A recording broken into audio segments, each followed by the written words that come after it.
Hey guys, Cabover Gary back out here. It's kind of hot and sunny, so I got my sun hat on. But I'm gonna do an oil change on my truck today. And yeah, look, I'm back in front of my other Cabover, my little baby. But I'm gonna do an oil change on it, and I'm gonna show you something that I think everybody should have. But I'm sure in the comments, please let me know if you guys had problems with them once I show it to you. So I'm gonna lift the cab and I'll be right back.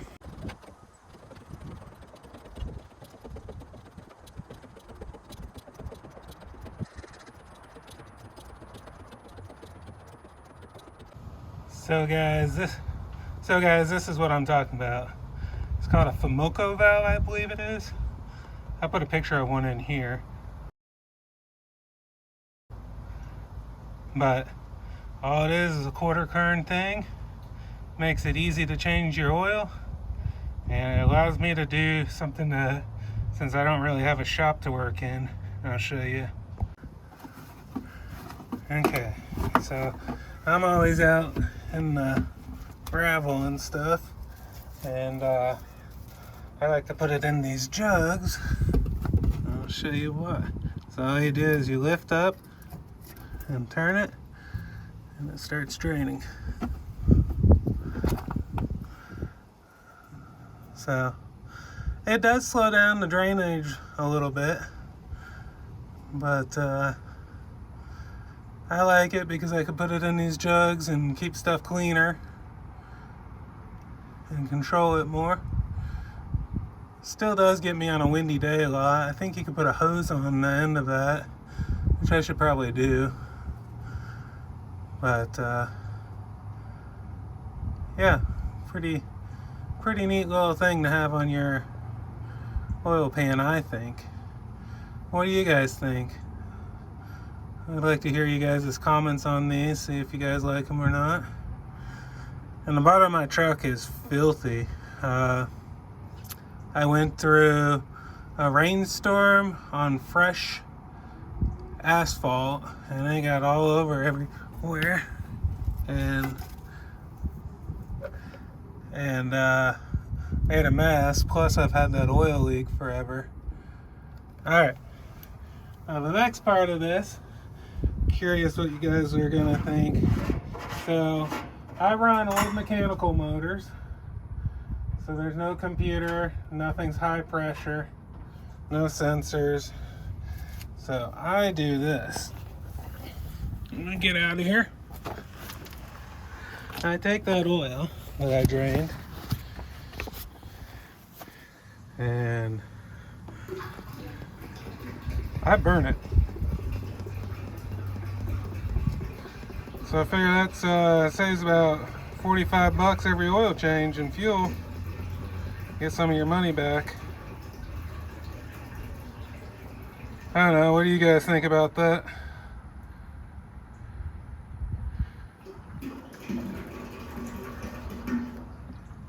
Well, I'm going to do this about 10 more times. I won't bore you with that. So I'll be back when I'm done.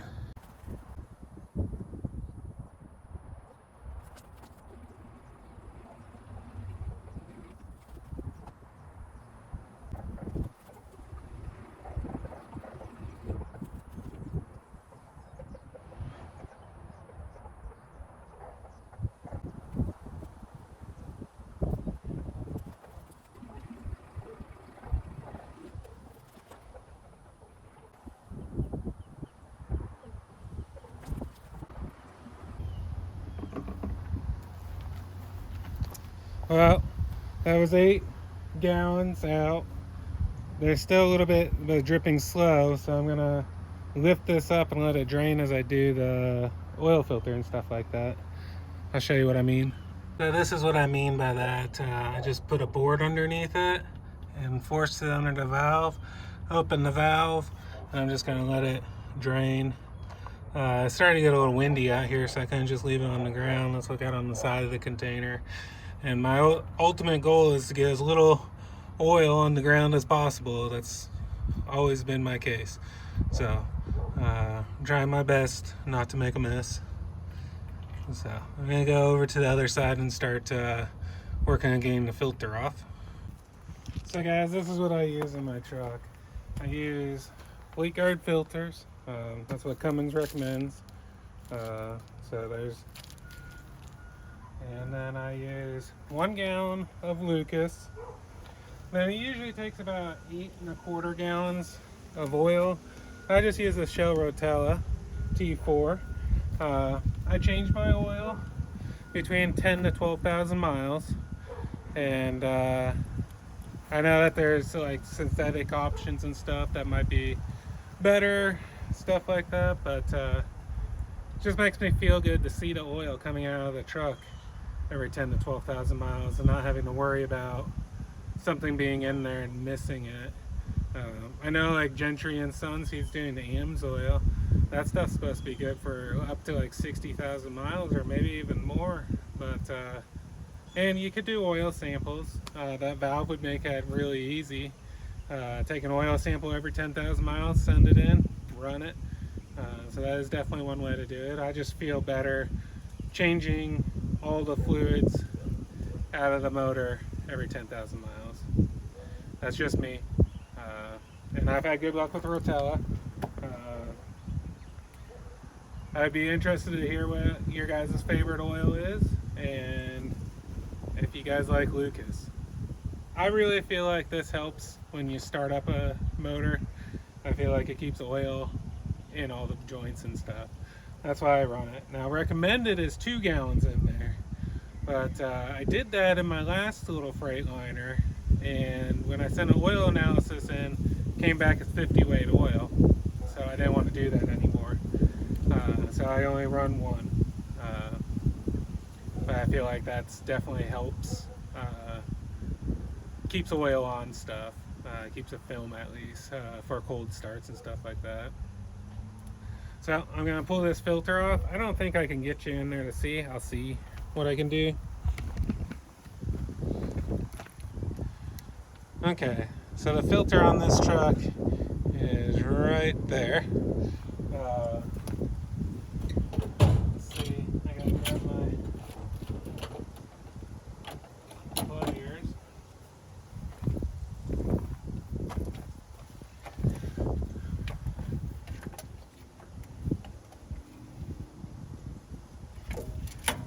Break it loose. That might not have been enough.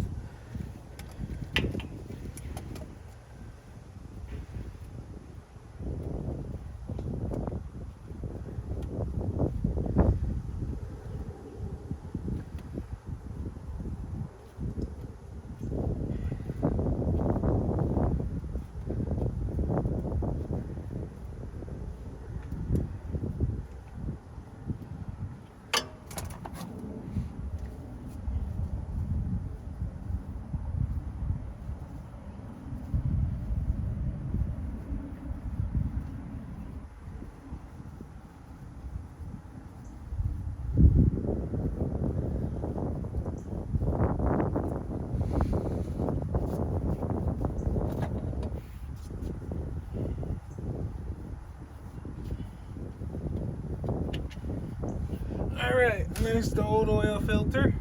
I don't have a good way to get rid of these. I take them to my buddy's auto shop and get rid of them. I drain the oil out of them, poke a hole in the top and drain the oil out of them. But yeah, I kind of collect them till I get 5 or 6 of them, then I drop them off at my buddy's shop. Okay, something else I always do, in a couple places, I write the date,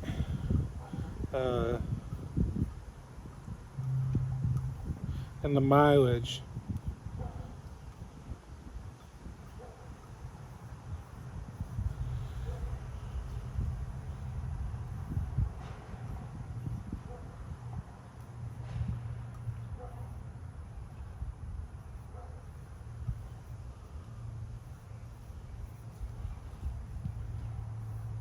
And this is just because I could write it better out of the truck, and I never know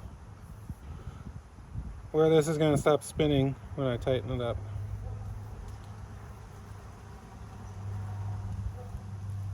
So now it's on there 3 times. Another thing I do that I was super shocked at hearing people say they don't do this, is I pre-fill my filter. I hear the arguments about it, and I personally feel it's better to pre-fill it than not to. So the arguments about it is you're putting unfiltered oil into your motor, but I'd rather do that than run it dry. And you could also just pour it in the outside of the filter if you were so concerned about that. That's what I'm doing right now. I'm just pouring in the outside of the filter the same way that the truck would fill it up. And it's going up and filling the media material, and then it's going to flow into the center. So in that case, it is getting filtered. So I don't know, I just don't understand running your engine dry for what it would take to pump a gallon, which probably isn't very much in one of these trucks, but it probably only 5 seconds, if that.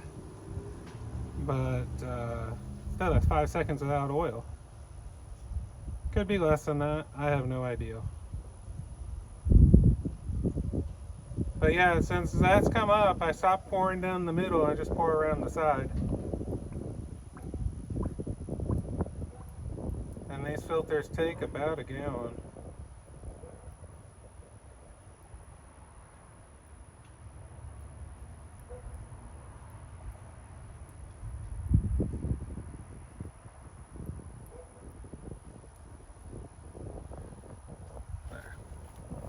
I need a little bit of wiggle room, so yeah, I didn't fill it all the way.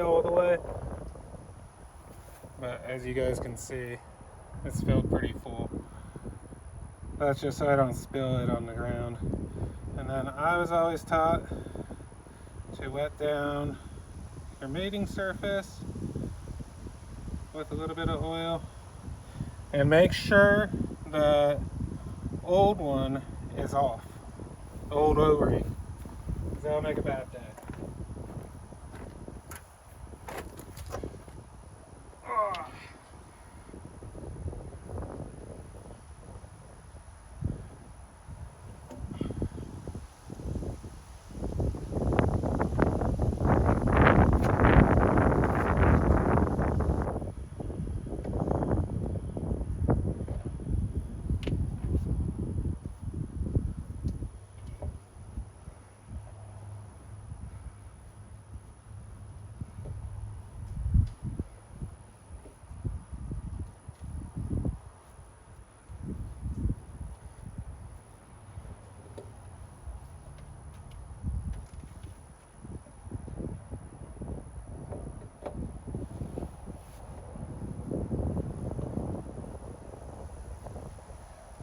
You know, the best part about Fleet Guide filter, it's made in the U.S. Good way to support the U.S. I try to do that whenever possible.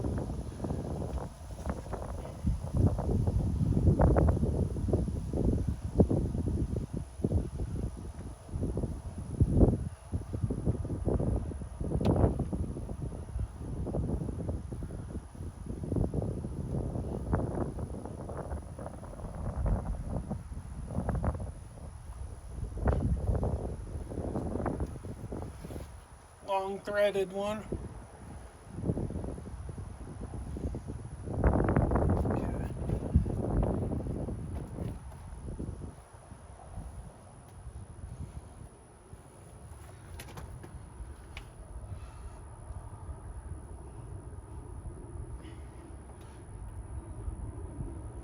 Alright, now that's on.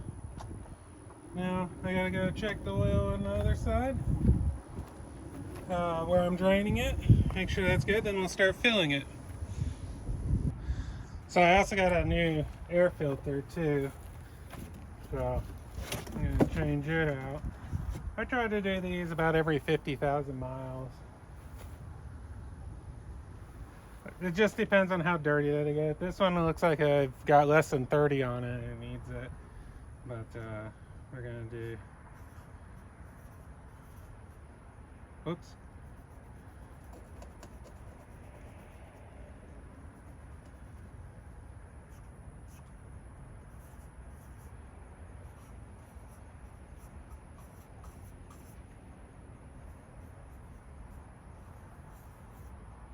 Well, my handwriting's bad. So on this truck, that is right there. Really easy to do. So just plop these three.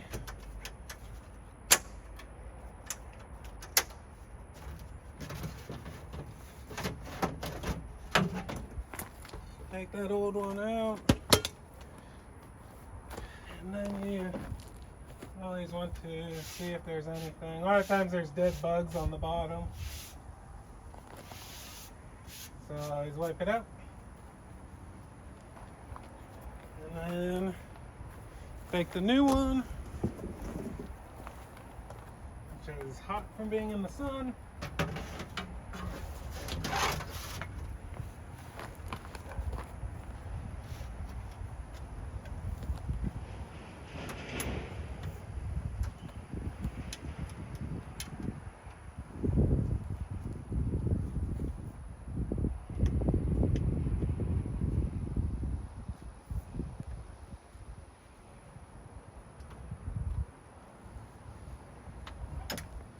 Man, this one's like tight.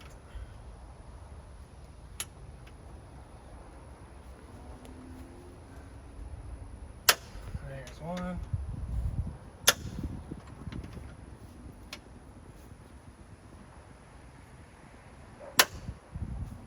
There we go. That little gasket thing's tight in there. Alright, next thing I'm going to do while the cab's up is grease it. And I won't bore you guys too much with that.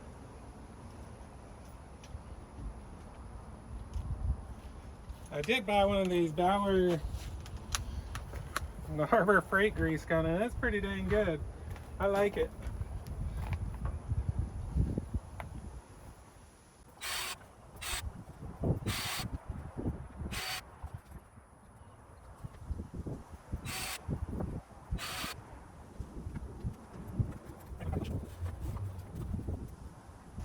Alright, I'm going to go to the other side, then underneath, and I'll be back when I'm done.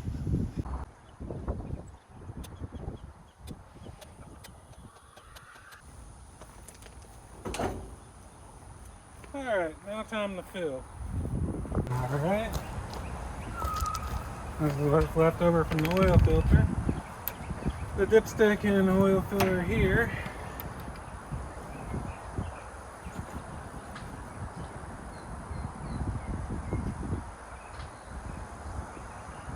So I always put, I don't know why, but I feel like I need to put a gallon, this and plus a gallon in there before I put that Lucas in there.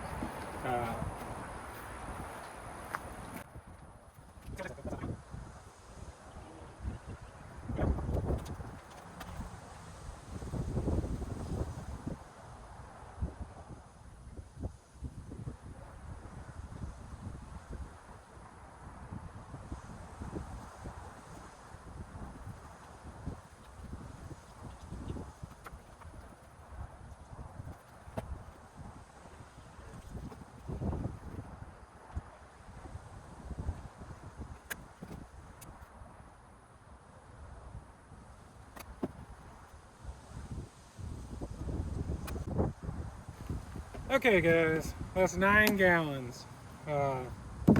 So this truck calls for 10, but I think what happens is I think the oil filter ends up holding some. So you don't get it all out, and it's about a gallon I think. Not the oil cooler, I mean. And there's a little bit trapped in the head, and that valve isn't completely on the bottom of the pan, so you know, there's a pint there, so it just all adds up. This stuff's like honey, so it takes a while to get out. So after this is done, my process is, I did this after I ran today, is I go in there, start it, let it build oil pressure, shut the truck off, and then I'll run it for like 2 minutes after it builds oil pressure. Then after that happens, I shut the truck off and I wait till the next time I run, which is not tomorrow, I don't have a haul, so whenever that is, and then I check the oil before I start it the next time. That way all the oil gets back in the pan like it should be when you check it, and that's just how I do it. Oil pressure gauge is here. So I'm gonna turn the key. It's gonna make a buzzing noise because it might have enough air. This truck holds air for like 2 days. So it always takes a second to build, so now it's building. This truck has a pressure relief valve that's supposed to be set around 40, so it usually goes up to about there. Cold oil should be about 35. So yeah, we're doing good.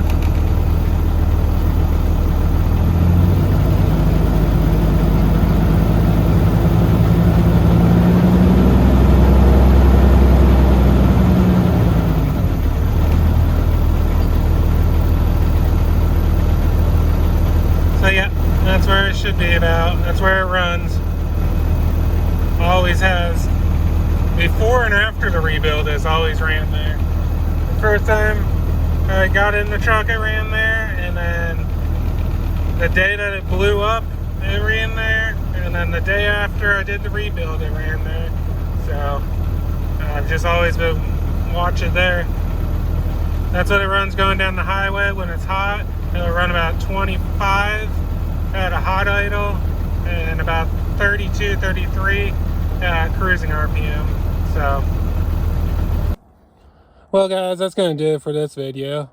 I know it's just kind of a simple oil change one, but everybody does it different. And I'm curious what you guys use. Curious what you guys think of that valve. And curious what oil you run. So please comment below. Don't forget to do that like and subscribe, that bell thing. I appreciate it. It really helps the channel out. I guess I'll talk to you guys on the next one.